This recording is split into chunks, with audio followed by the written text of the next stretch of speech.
Former President Trump pouring cold water on the Bitcoin crowd, dissing the original cryptocurrency. The currency of this world should be the dollar. And I don't think we should have all of the Bitcoins of the world out there. Bitcoin, it just seems like a scam. I think they should regulate them very, very high. Regulate them very, very high? Never before has a person born and raised in America talked so much like a European guy who's trying to blend in. I think they should regulate them. How you say, very, very high, yes?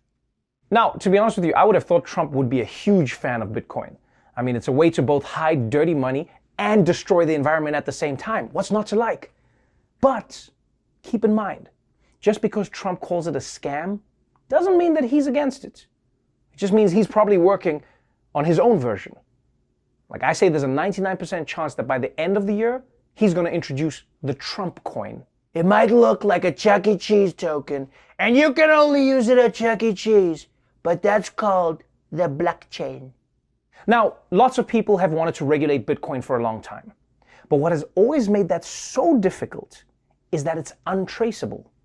I mean, that's why it's the preferred payment method of drug lords, international hackers, and people who subscribe to my OnlyFans. It's where I wear my skimpiest hoodies. But now, people who assumed that nobody could see what they were doing with Bitcoin might be having some second thoughts.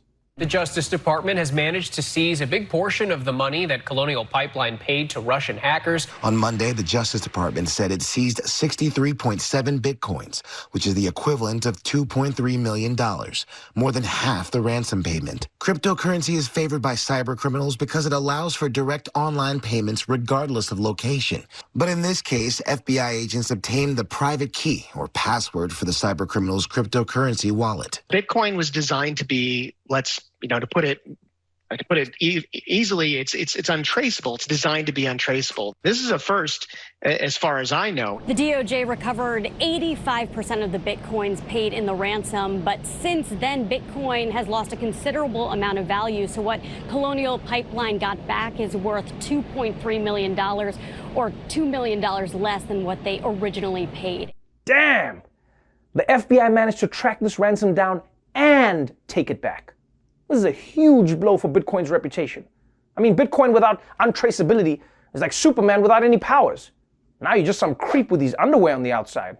I don't want you catching me falling from anywhere. And if you're a hacker, now what do?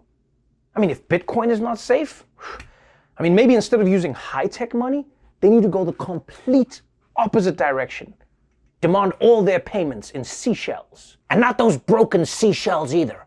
I want the big smooth ones where you can hear the ocean, so I can always remember this magical day.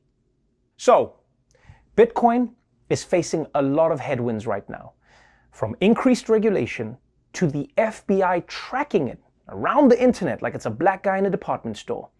And hopefully you didn't buy Bitcoin at its peak in April, because as of today, it's down almost 50%. But it doesn't seem like true believers of Bitcoin are going anywhere anytime soon. This morning, the surging popularity of cryptocurrencies on full display.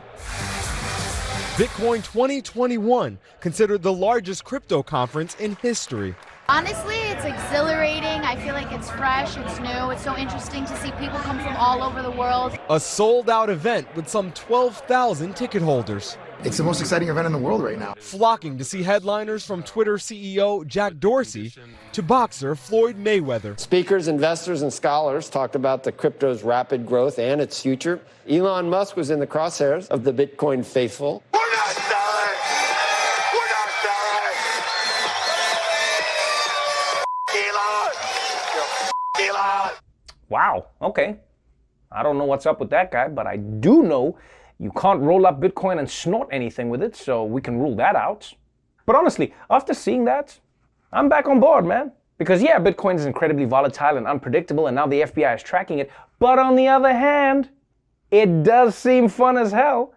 I mean, you get to go to huge conventions in Miami with thousands of people, and you get to hang out with Crypto Willy Wonka. I mean, you don't get that kind of energy from fans of the dollar or the euro, and you definitely don't get it at the Seashell convention. All right, everybody, what we're gonna do now is put our money up to our ear and listen to the sound of the ocean. Ah! Ah! My money has a crab in it! Ah! Somebody help me!